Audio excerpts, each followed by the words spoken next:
কেমন আছেন? অবশ্যই ভালো আছেন। আমি এই মুহূর্তে রয়েছি পঞ্চগড় জেলার দেবীগঞ্জ থানার সন্ধ্যদিঘি ইউনিয়নের ব্রহ্মহন পাড়ায়। এখানে একটি বিশাল আকারের লিচুর বাগান রয়েছে। তো আসলে লিচুতে কেমন ফলন হয়েছে সে বিষয় নিয়ে আপনাদের সাথে কথা বলবো। লিচু যখন মুকুল আসে তখনই একটা বৃষ্টি হয়েছিল আমাদের এই জায়গার এই এলাকাতে।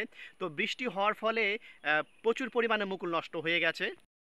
এ কারণে আসলে একটু ফলন কম, কিন্তু তারপরেও যতটুকু আছে আপনারা দেখছেন যে আমার পিছনে মোটামুটি যথেষ্ট রয়েছে। এইটুকুই যদি থাকে তাহলে এই বাগানের যিনি মালিক তিনি আমাকে জানিয়েছে যে আবাদি গত বছর তারা লিচু রোপণ করে ভালো অ্যামাউন্ট অর্জন করেছিল। তো এইবারও যেহেতু লিচুর সংখ্যা একটু কম, ফলন কম হলেও তারা একটু দাম একটু বেশি পাবেন বলে তারা আমাকে জানিয়েছে।